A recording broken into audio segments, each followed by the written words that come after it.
All right, good evening, everyone. The time is now 5:30, and we're going to go ahead and get started with our GoTeam meeting for November.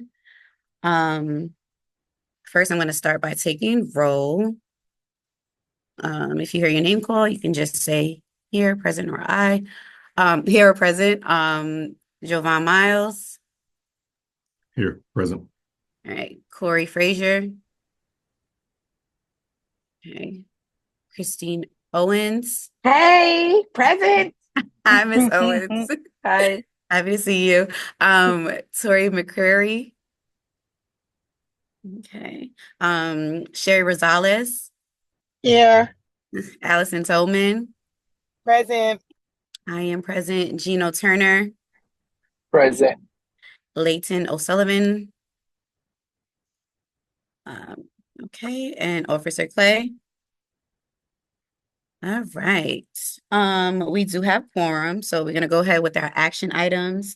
We're gonna start with approval of the agenda. So I'm going to share my screen so that you all can approve the minutes. Oh, sorry, not the minutes, the agenda.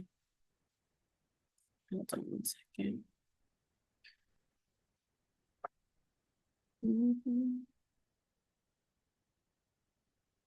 You see my screen? Hold on one second. I do have it up.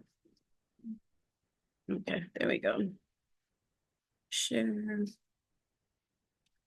Okay. Let me know. Can you see it? And then we're gonna go ahead and approve it. I Hold can't on see one anything. second. Yeah, I Can you don't see think Okay. it? no. No, No. I did. No. Yeah, go ahead. Hold on one second. 1 second, please. Which one?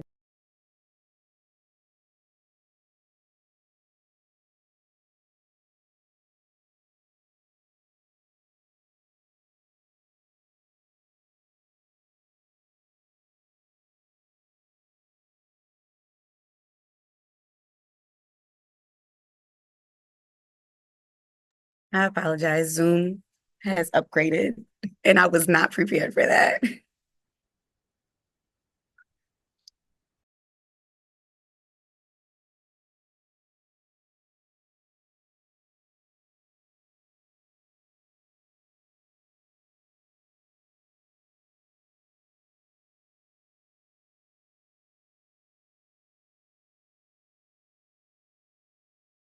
Okay, the agenda is now on the screen. All right, we're going to make a motion to approve the agenda for today. Can I I have motion that we approve the agenda for today. all in favor say aye, and then you can type it in the chat.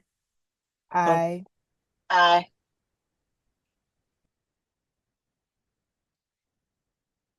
okay, thank you. We're gonna move on to our next action item, which is the approval of the previous minutes.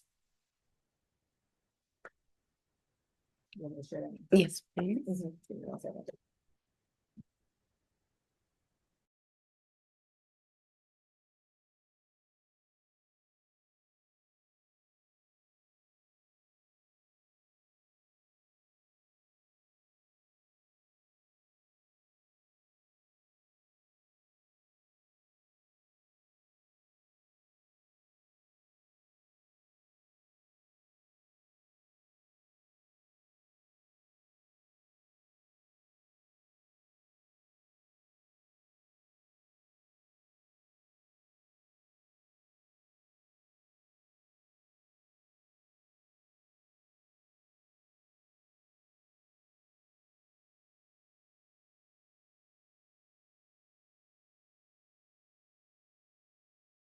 All right, these are the previous minutes from our last meeting. I'm gonna scroll. Can I have someone make a, oh, I'm gonna make a motion to approve the minutes from our last meeting. Anyone would like to second? Say aye. A second. All in favor, say aye. Aye. Aye. Okay. All right. And for our last, thank you for your patience. For our last action item, our next meeting was scheduled for next week on November the 19th. So that will be next week, Tuesday. Will we like to keep that date, or I'm suggesting that we move it to December? And I have two possible dates if anyone wants to bring up their calendar. But if I want to make a motion, if you would like to keep it, if someone would like to second it to keep it for next week, or then we'll move forward to see what we should do. If you're opposed, you can say nay, and we can suggest some dates for December. Nay. Nay. Okay. All right. So two dates that we can suggest if everyone can bring up their calendar would be their Tuesdays. It would be December 10th or December 17th. I was thinking not to do it on the 3rd because that is the week after we come back from break. So the 10th would be after that first full week of school, and then the 17th would be right before we head out into break. So Can I offer some thoughts on the dates? yes. So the 10th and the 17th are both great. The 17th, we will have maybe not all of our map data, but we'll have some of our December map data. So it'll give us some items to update the group on. On the 10th, we may have some, but we'll have very, very little. Pick it up So, if you dropped it on the floor. yeah, we'll have very, very little map data on the 10th. So I just wanted to offer that that context before we decide on the 10th or 17th.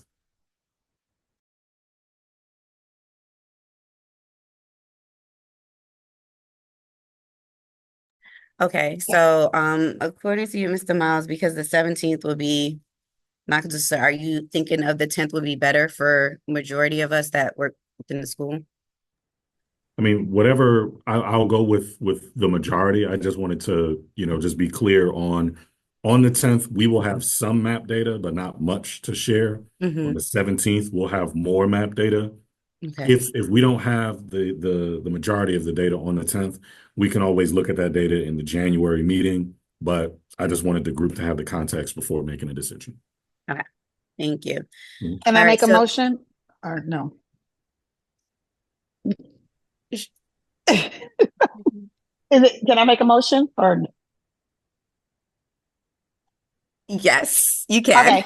I I make a motion that we select December 17th as our next date for our meeting because we'll have more map data in. All right. Mr. Miles, would you like to say something? Oh, no. No, Okay. ma'am. You got it. All right. So the 17th, is anybody okay, no one said anything. Can I get a second on that motion to vote for the 17th to be our next day? You don't think people, I second the motion for the 17th. All in favor, say aye. All opposed, you can type nay in the chat. Aye. Okay. Okay. All right. So that completes all our action items for this meeting. We're going to move on to our discussion items, and Mr. Mouse is going to take over for that part for the meeting. Thank you, Ms. Williams. All right. Our first discussion item is the Georgia milestones data for math. I understand that we reviewed the milestones data for ELA last go round. And just to remind the group, the ELA data was relatively flat. I mean, we have the same performance, give or take a few tenths of a point in ELA this year as we had last school year. But I'm going to go ahead and do a screen share of the data from APS Graphs. Can everyone see this? Yes. Great. Thank you. So this is the APS Graphs data for Slater's math milestones data from the 23-24 school year. And our data is on the left in the purple, and the district's data is on the right in the gray. So at a quick glance, you can see that we're still trending below the district average for each year.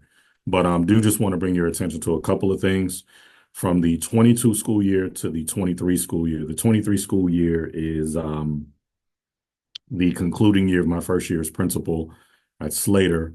We had about a 15-point jump in the percentage of students developing and above in math and Georgia milestones from that first year. And then from the first year to the second year, we had about an 8-point jump in the percentage of students developing and above in math on Georgia milestones. Just comparing that same slope or that trajectory in the district from 22 to 23, the district had about a 5-point difference. And then from 23 to 24, the district had about a 4-point difference. So even though overall we're trending below the district and the percentage of students that fall in this category, our growth is moving slightly faster than the districts, which I think is positive. And when we look at I'm actually eager for our December map data just to see how things are trending. But our fall map data showed us to be in a really, really good position to outperform what we did here. Special thanks to last year's second grade teachers. They did a really, really good job of preparing those students for third grade. Second grade's map data ended really strong at the end of the year last year. We weren't sure if it was going to hold going into third grade, but fall map did show that data is relatively stable from second to third. So I'm eager to see how we do in this winter. So, we should have some data to look at on December the 17th. I do want to show you all the percentage of students who are proficient and above for the same time period. So again, proficient and above, just like it is for the district, is slightly lower than the percentage of students who are developing and above. But same kind of story here. We had about a 5-point jump, almost 6 points from prior to being a Slater to coming to Slater, and then about a 3 to 4-point jump from 23 to 24. Comparing the districts, that is roughly 5 points from 22 to 23, and then about 2 points, maybe 2.5 points from 23 to 24. So the slope or the rate of change for Slater is still a little bit sharper or faster than what's happening with the district. So I am hopeful that this trend will continue. Again, the fall map data shows that it should, but that fall to winter window is really our first major checkpoint to see, how are we doing, how are the kids doing, and how should we fare for the end of year milestones assessment. I'll stop there to see if anybody from the GoTeam has questions or comments about what I've shared. Before moving on to the next discussion point.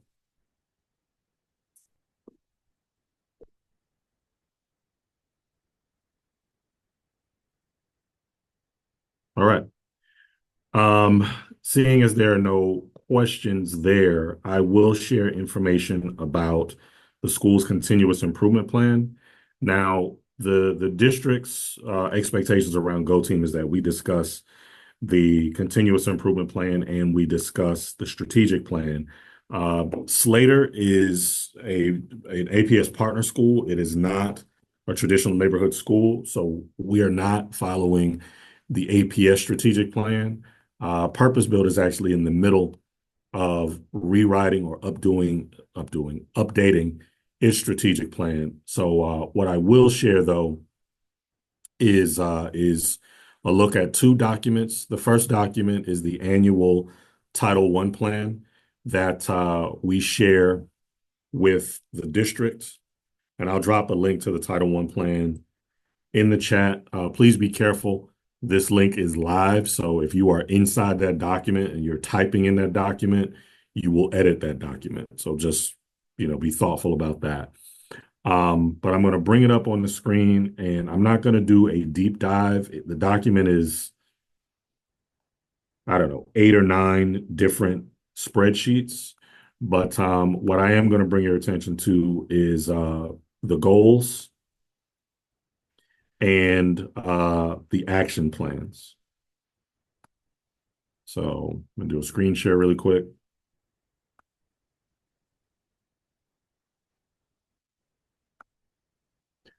All right. Forgive my desktop. It's kind of a mess. All right. On the goal side of things, we have to deliver 3 SMART goals to APS, 1 in literacy, 1 in numeracy, and 1 around whole child and intervention. These SMART goals are not really asking us how will we do what we're stating to do. It's really about what is the student outcome that we are looking for. So for literacy and numeracy, the goals kind of mirror each other. Increase the percentage of students scoring developing and above in ELA from 33.6% to 49.1% by spring 2025. This number actually needs to be updated to reflect new internal goals. So that 49.1% is actually 44%. And that 44% is coming to us from our data coordinator. Increase the percentage of students scoring proficient and above in ELA from 10% to 20%. I believe that 10% is actually 17%. Again, from our data coordinator. For numeracy, increase the percentage of students scoring developing and above in math from 41.9% to 58%. That 58% is actually down to 54%. Increase the percentage of students scoring developing and above on GMAS and math from 8.7% to 17.4%. That 17.4% is actually 18.6%. The whole child and innovation goals are separate from milestones, but what we're looking for is at least 60% of students who are in tier 2, tier 3, or special education to meet their individual MAP growth goals by the end of the school year. So those are the high level SMART goals, and I'm going to double check when we finish just to make sure that this data is correct. This document was prepared prior to, 1, the release of current milestone data, and 2, prior to the data being unembargoed. So when the data is under embargo, we may have it, but we can't share it. We can't put it anywhere until those changes are made. So these numbers may change ever so slightly based on our updated internal metrics. So I'm going to move us on to excuse my desktop. I'm going to move us on to one other spreadsheet here, which is, I'm sorry, I need to make this go away.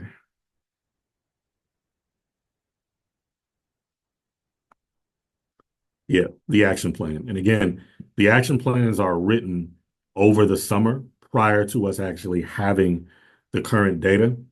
So this is what was submit to the district in terms of, hey, this is what we're going to be focused on, and this is how we're going to move the needle with the school. What you're going to see in a moment is internally, we've actually been a little bit, we've offered some edits to the action plans through a process that we're calling R3 internally. And I'm just going to go ahead on over to the R3 document at this point because this action plan, again, like I said, was written in the summer and it's been updated to reflect what is a new process called the R3 process. The R3 process is something that our team, and when I say our team, I mean the Slater leadership team, sits down to develop internally with Purpose-Built Schools Atlanta's leadership. Once developed, we receive feedback from PBSA leadership, and then we communicate these goals down to the classroom level Those goals are communicated either through PLCs, they're communicated in faculty meetings, but they're pushed down to the teachers. So right now we have two big goals that we're using to push the needle on those on the school improvement side of things. One is around writing. So and we've taken those goals and we've actually chunked them out to go from a whole school year goal down to quarterly goals. So that quarterly goal around writing is by the end of the second quarter. So we're talking about by the end of December, early January, 100% of our students will be able to use the writing process to create a first draft response to an age-appropriate writing prompt and self-assess success based on a writing checklist. And to put that in layman's terms, by December or January, we want students to be able to read a given prompt and write a response to it. And as they are writing that response, the students will have a checklist that they'll use to make sure that they're doing certain things to make sure that that piece of writing is quality. So that checklist may include things like, have I started all my sentences with a capital letter? Am I using appropriate punctuation? Am I writing in complete sentences? Is my spelling correct? Those kinds of things. For grades 3, 4, and 5, because those are milestones tested grades, and because those students are writing in specific genres, their checklist is a little more complex, and they have multiple checklists depending on what kind of writing that they'll do. For our students in grades K1 and 2, their checklists are much shorter, much simpler, much more age appropriate. And we actually have a checklist that we're using with our enrichment or specials teachers that focus on very high level, very general expectations for a quality piece of writing. So those are the things that I just named. So capitalization, complete sentences, correct spelling, did I respond to the prompt or did I just copy the prompt? Those kinds of things. So the entire school through the second semester and really through the end of the school year is going to be leaning in heavily on writing as a major initiative. And the reason we landed on writing is because on the milestones assessment at the end of the school year, I mentioned earlier that our data has stayed flat from one year to the next. So it's about 33% in the 23 school year and about 33% in the 24 school year. Well, what we believe, and when I say we, I mean the internal leadership team, we believe that what is missing was the writing component. So the milestones assessment has a multiple choice piece for ELA, where students are basically reading passages and responding to them. And then it has a writing piece for ELA. We've struggled with the writing instruction, really just finding the time and prioritizing it as a school for our first 2 years.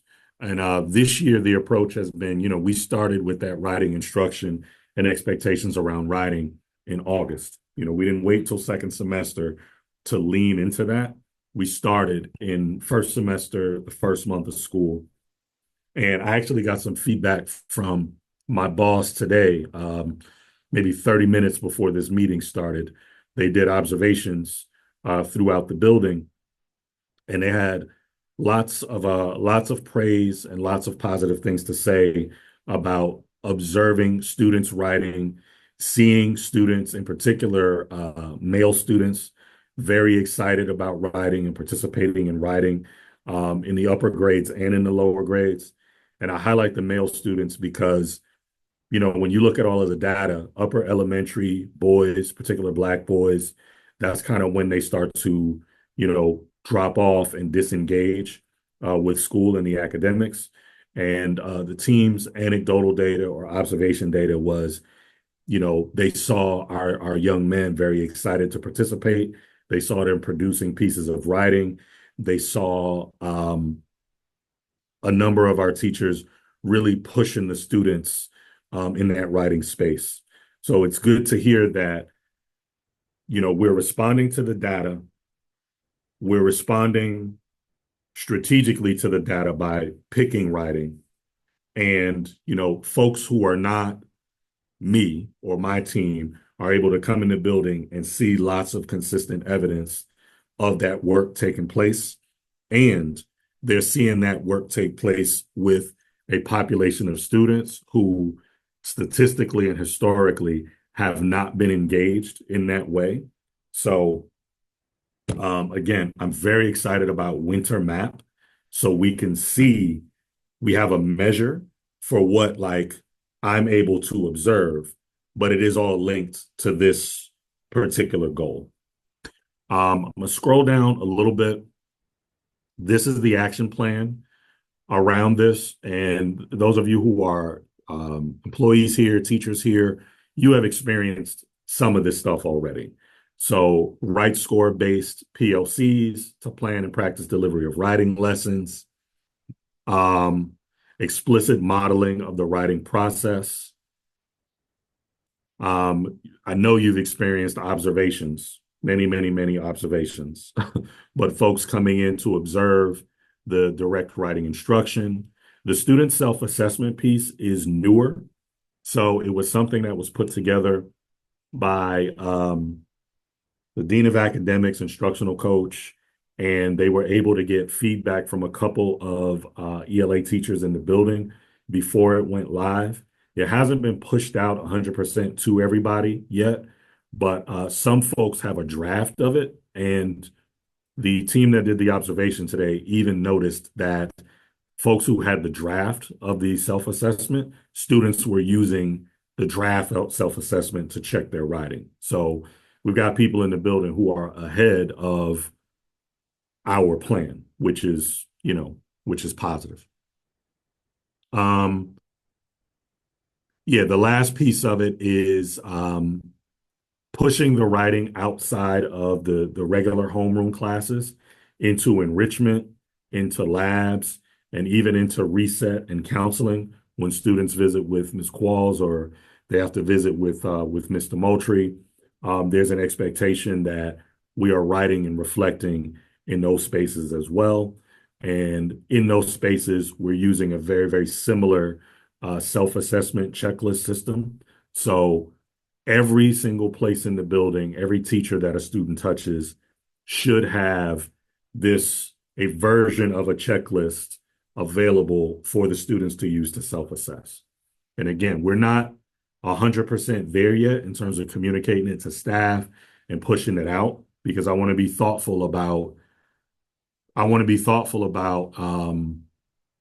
how this shows up in the classrooms. Like it's not supposed to be another thing for teachers to do. It's really about the students are already doing the writing, the teachers are already doing the direct instruction. We want the students to take some ownership of that learning process by saying, before I go up to Miss Williams with my complete assignment, I want to check it against certain expectations to make sure that I did what I was supposed to do. And it's our belief that that student ownership piece is going to be, coupled with the instruction, is going to be the thing that helps take us to the next level because the students have better understanding of this is what they're expected to do. So the communication of that will happen in the coming days and weeks, but that is the writing portion of that continuous improvement plan. The math portion is not as robust. For the K2 folks, you are already using CRA to introduce math, to practice math, to solve problems. When the students get older, when I say older, I mean 3, 5, but in particular middle school and later, we tend to move students away from the concrete portion of CRA. Students get heavily into algorithms. And by algorithms, I mean like the way that we were taught to multiply, the way we were taught to add and subtract and those kind of things. Students will get heavy into that and they won't necessarily rely on base 10 blocks or other manipulatives as much. But we have a lot of students who are very concrete, visual, I got to touch it to make sense of it thinkers. So we have a building-wide expectation that CRA, and for those of you who are not inside the building, I'm sorry, we use a lot of acronyms in schools. CRA is concrete, representational, and abstract. The concrete is hands-on. So if I'm doing addition, it might be counting chips and I'm counting those chips. If I'm doing multiplication, it might be arrays or groups of the same things. But that concrete piece is I need to touch it to make this math, this concept, this idea make sense to me. The representational is kind of the bridge between I'm touching it and I'm just using the numbers. So the representational might be pictures, it might be drawings, but it's not necessarily the teachers giving the kids a physical tool. It may be I'm giving you a strategy where you draw things out, and then we get to the place where you're doing the math and it's just the numbers, right? So that's a building wide expectation. Um, the positive thing about the math goal right now is the concrete portion. We set that as a quarter 1 goal. 100% of the building was doing that. So we were able to move on from that pretty quickly. And we moved into the space where we want to see folks using CRA to solve word problems specifically. Our upper grade students, if I give them 2 numbers, they can give me a third. If I say take these 2 numbers, multiply them, they can do that. But if I bury that multiplication problem in a word problem, we may struggle a little bit. So that's why we're focusing on word problems specifically with this goal. So that's just some background on what the goal is. The action items around that, there's also going to be a CRA rubric / checklist that's developed here. And again, the goal here is I want students to know what is expected of them. And I want students to, before I come to the teacher's desk and say, is this right? I've got some sort of way for me to check myself. Did I do this? Did I do this? Did I do this before I go to the teacher? Right? Because when we do walkthroughs and observations, what we see is the teachers are working very hard. And the teachers on the call notice, like they are working super, super, super, super hard. And I need the students to have some of that exhaustion as well during the learning process. So this is us kind of taking steps toward creating a bridge for students to have a tool for self-checks if they just haven't had enough experience in school yet to know to do the self-check on their own before they get to the teacher. So look-fors will be developed, also vetted by teachers. Those look-fors are going to be added to our internal coaching platform, Whetstone, and then everything else is the same. You're identifying the strategies during planning. You're implementing those strategies. Observation, coaching, support is provided. Yeah, and that is the gist of it. So that is, let me see. Uh-oh. Oh, there we go. So that is the gist of our short-term continuous improvement planning process and plan. So I'll stop here to see if anybody has any questions about either the math, ELA, or anything that I've shared. Mr. Miles, is the plan over so many years, or is it for this school year, or how long? Is it 5 years? So that's a good question. In the past, I've carried plans from year to year in the past. It really depends on how the plan shows up in practice. So for instance, like quarter 1 with the CRA piece, we set an internal goal of 100% of folks getting that concrete piece down, right? Sometimes that happens.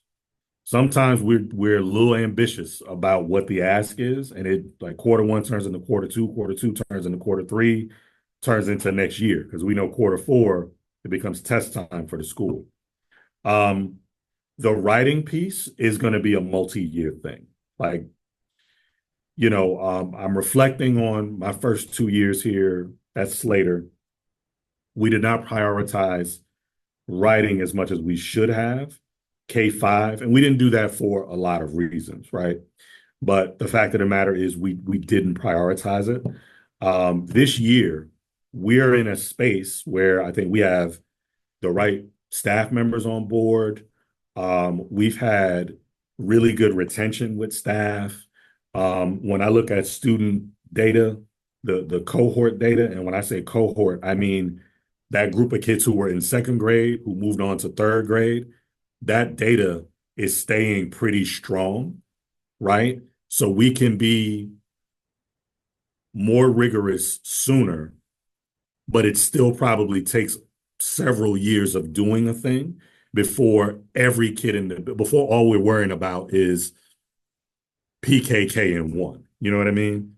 Like, I think the writing piece in particular, that's going to be a K5 initiative for, the rest of this year, definitely next year, possibly a third year, until every kid in the building is just like, writing's just part of what we do. It's baked into our DNA as a school, and then we can move on to something else. The math goals tend to be accomplished a little bit sooner. Um, I don't want to say math isn't as complex as literacy. It's hard to teach people to read, and everything connected to the reading is hard because it's hard to teach people to read. Where for a lot of our kids, the numbers just, I don't know, the math it comes quicker for some reason. Um, our focus on small group instruction, Ms. Tolman, that was several years. Like, that is years and years and years and years and years. And when people come in the building and they observe our small groups, again, 30 minutes before this meeting, nothing but compliments about how tight small group was in every classroom that they walked in. We close to it are like, oh man, we got to tighten up this and tighten up that. And I know that's not always fun feedback to receive, but outsiders coming in, they see the evidence of like the emails about the signs and the conversations about the time and the conversations about the rotations. Like, that is it's just an automatic thing we do now. So I imagine the writing and the math goals will get to that point as well. Yeah. Thank you. Yeah. All right. Any other questions about those items?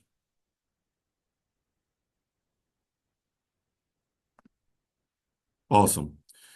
There will be front-facing versions of this for the public, and I'm gonna get with none. I just need to make sure that I don't have any revealing information about teachers or students in any of the front-facing documents, but those will be available for the website for the team to review.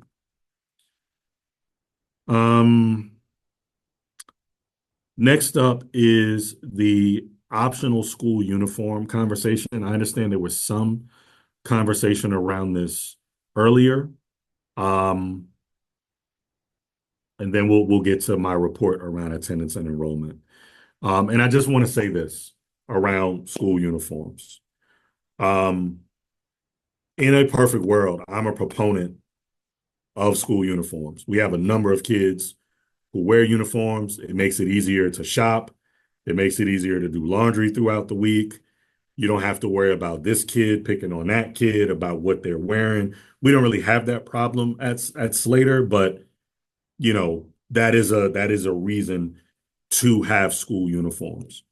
My experience with uniforms as a principal, however, informs my desire to leave it optional because our our attendance data, which I'm going to share in a moment, has been not great since the pandemic, right? So since everybody came back to school from the pandemic, last year we finished with half of our building missing more than 18 days of school last year.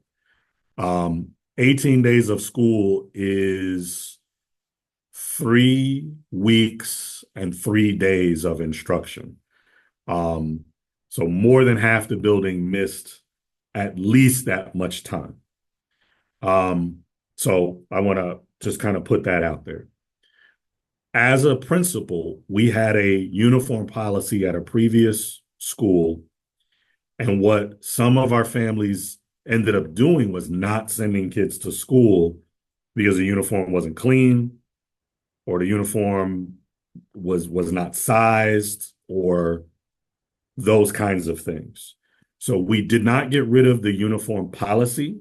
We went to uniform optional because for those families, and we told those families, like, reach out to us, we'll work with you, we'll figure it out, et cetera, et cetera.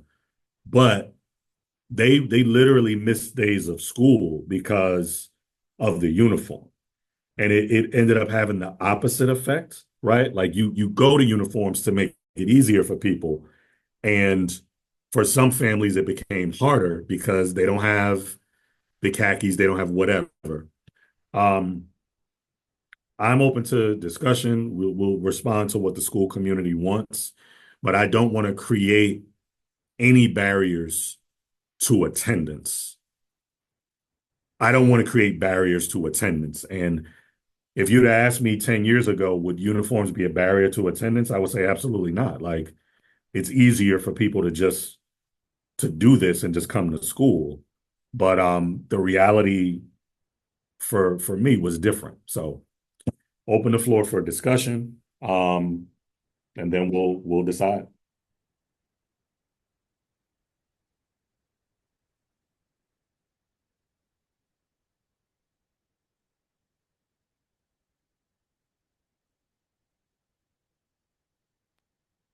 I was speaking Are with you Miss talking, Williams. Ms. Owens? I can't hear you. You're on mute. No, Ms. Tolman was about to say something. Go ahead, Ms. Okay. Tolman. Okay, go ahead, Ms. Tolman. I'm sorry.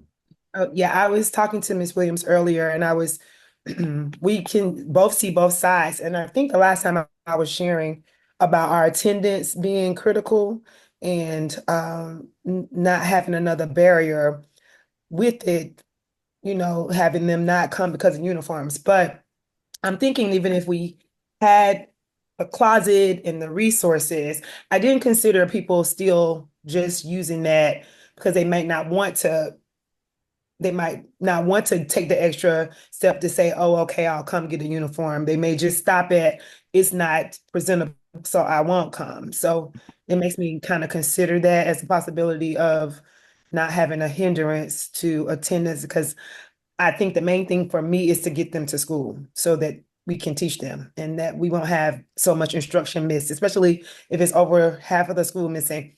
I Yeah. don't 18 days, you said over half. I'm not sure if it's more than that, but it was a Yeah. lot. Yeah, So, it was exactly half. We finished the year with 50% of the school missing those 18 or more days. So yeah. I just Yeah, had some. we even like started like think like what would the plan look like or what would that look like within our school? But I mean, if the data is showing that it's not conducive to it, I agree with that for now. But if anyone has any other comments, well, I'm open to hear about it as well. I think it's more expensive wearing regular clothes, presentable clothes, because the way I raise my grandchildren is like I wear my uniform for work. You have to wear your uniform for school. We go to school to learn. Civilian clothes is a a a gift. I mean that's the way I think. With the uniforms, I don't need to worry about what he's gonna wear or her, what my grandchildren are gonna wear, because I already know they're gonna wear their uniform. But like Spirit Week, that those 2 weeks that they were wearing design clothes, ooh, that was hard on my circle Yeah. because I had to find what he's gonna wear, especially my grandson that he's real particular in material. But it was, and then the laundry was like stacked up. I mean, I don't know why. I know he does change clothes like maybe 3 times a day. At school, he does twice, just 2 times. But I don't know. I'm all about the uniform. I think uniform is best, but I do understand if it's gonna take away from people going to school and learning, Mhm. we could make it optional. If you want to, you want to, and you don't, you don't. But So we can kind of split the difference here, where we make it known that we support uniforms. Here are the colors, yada yada yada, right? Like it makes it easier for some families to just go that route. Um, and to your point, like we let people know also that being out of uniform or not having a uniform is no reason to keep the child home, right? My kid's school uses uniforms and they have uniform checks and they get in trouble when they're out of uniform. And I don't want to be that place, right? Because I don't want a kid feeling bad because they have the wrong colored polo shirt on or they have the wrong colored pants on. Like that it defeats the purpose, right? Like the purpose is I want this to be easier for families. I don't want families to have to worry about X, Y, and Z. That is the purpose there. How about we survey our families and just see where it falls? We can put something out through Class Dojo. A lot of our families are on Class Dojo. Put it on the website. Um, if we have time, we can do a uniform survey. Because I don't want it to last, forever. But we can do a uniform survey from December through January, right? So December 1st through the end of January.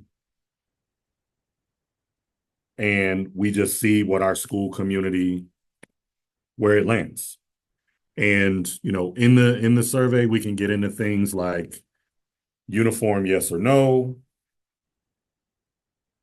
Um,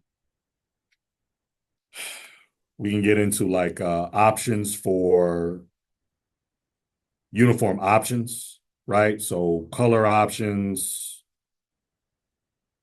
obviously blue and orange is, my preference, but blue, orange, white, maybe. I don't know. So colors, uh, Mr. Miles, I would yeah, also suggest like a question along the lines of like how likely would you send your child to school, just so that we can have like or something like how many uniforms would they have to purchase, yeah, something along the lines to so we can get an idea of will they send their students to school if they don't have enough, or what would that look like. So I'll think of the wording more, but yeah, something to get that kind of data collected as well. yeah, to I figure also out if, thinking, I was thinking too, because for instance, Kaden used blue soft material pants because of the texture and his mhm, skin. Um, because some uniform are very, very uncomfortable, and some children do not know how to do the button or the zipper. I mean, I'm just talking from my experience. yeah, Um, so elastic waist. I mean, something comfy. It don't really need to be starched like military uniform, but yeah, but I also believe that by having the uniform, I know TA Slater is very, very safe and secure and have a magnificent, I mean, it's awesome and keeping our children safe. But uniform is, especially at field trips and things like that, I think it looks more in order. I don't know. But that's just me. I'm thinking I always wore a uniform when I went to school. So I don't know. Yeah, no, I think a next step, Miss Owens, is let's see what the school community Yeah, wants and feels, and you know, yeah. that makes sense to me. Mhm. All right, so I guess I'll make a motion that a next step on this uniform policy is for are you volunteering to do this, Miss Williams? I'll help Um, you, Miss Williams. thank you. And Miss Sure. Tolman will help us as And Miss well. Tolman. Okay, so for the team to develop a survey that will go out to the Slater families to see how they feel about uniforms. And we can have that survey ready by the next GoTeam meeting. Yeah, because we can't actually do it from December to January because we need to see it. So maybe January through February. But yeah, we could have that survey ready by the next meeting so we can decide, what questions we want to include or not. So I make a motion that we do that. Can I have a second? A A second. second. All right. If you are in favor of that motion, can I get an aye or a yes? Aye. All right. If you are opposed to the motion, can I get a nay or a no? All right. Motion passes. So yeah, on the 17th meeting, we will have some survey questions to look at where we figure out, how do we find out from our families what they feel about uniforms. All right, y'all. We are rounding third base. I have two more items to share, and these will be really quick. This is both are good news about how our school is doing compared to last year. Screen share, where we at? Share. Okay, so my update on data. This is from APS. Can y'all see this? No. Yes. Oh, you could? Yes. All right, hold on. Oh, great. All right. This is from APS Graphs, and this is Slater's enrollment trends from 2021 to the present. Um, we had a high in 2023 enrollment, and that was the year Thomasville closed. So we had the Forest Cove enrollment plus the regular Slater enrollment. This was inflated because of the Forest Cove enrollment. The 2024 enrollment, which was last year, was closer to real enrollment. And we saw a pretty significant dip this year. What I'm attributing that dip to is the apartments right behind the school, the Villages of Carver. The whole back section that backs up against the school was being renovated for several months. So people were not there. What we've seen since that renovation has been completed is families, walking over every day, bringing two, three, four children with them and enrolling in school. So we are over 500 students finally this year. We're at 511 as of today, but there are 8 students waiting to be added and enrolled. So we'll be at, close to 520 before the end of the week. And just for comparison's sake, we were at 524 a year ago today. So we're very, very close to being back to the levels of enrollment that we've seen in the past. That is a good thing because it means that we should be able to maintain our same staffing model if enrollment, gets back to what it should be. If the enrollment continues to trend low or it falls, we have to start making some hard decisions about our staffing model based on the number of students who are here. So we're in good shape. I expect us to be in very good shape by end of month, definitely by the end of the semester, as families will probably use the Thanksgiving break and other breaks to move. Last but not least is our CCRPI attendance number. So I mentioned earlier, 50% of our students have missed more than 18 days. Right now, about 32% of our students They haven't hit that 18-day mark, but they are missing more than 10% of their enrolled days. So um we obviously want that number to be, I'm sorry, I'm clicking all over the place. We want that number to be as high as we can get it, but we're in better shape than we were in a year ago. So, those two pieces of data are very, very promising. So, like I said, enrollment is up, attendance is up. So it feels like we're in a real recovery from the pandemic, and it's taken a while for us to get here, but things are looking good. That is it in terms of data that I needed to update. Announcements. Next week, we are having parent conferences. So that information should be on the website. So the virtual Mr. conferences. Miles, that's Yes, this ma'am. week. That's this week. Thank you. I'm sorry. I've been in meetings all day. Forgive me. Um, it's still announcement worthy. Parent conferences this week. Miss Nunn, did we move curriculum night? Yes, it is December 5th. Okay. So curriculum night coming up on December 5th. Anything else? We've got Winter Wonderland coming up December 18th, 19th.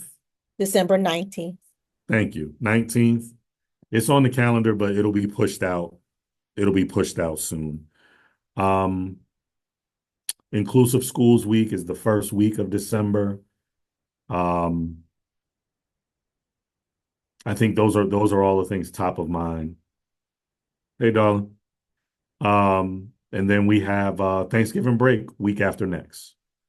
So those are things that are coming very, very quickly. I can't believe we're basically in December. I can't believe we're at the midway point, of the school year. But yeah, those are the major announcements for things that are coming up. So that is all I have on my side of things. We do not have any public comment tonight, so I am going to make a move that we adjourn. I Can I get second it? that motion. Phenomenal. If all you're in favor, let me get an Say aye. hi. Hi. Aye. Beautiful. Hi. All right, y'all. Thank you Okay. for making the time this evening. Y'all get some rest. We got to do it again tomorrow morning. Okay. Good Good night, evening. everybody. Bless. Bye.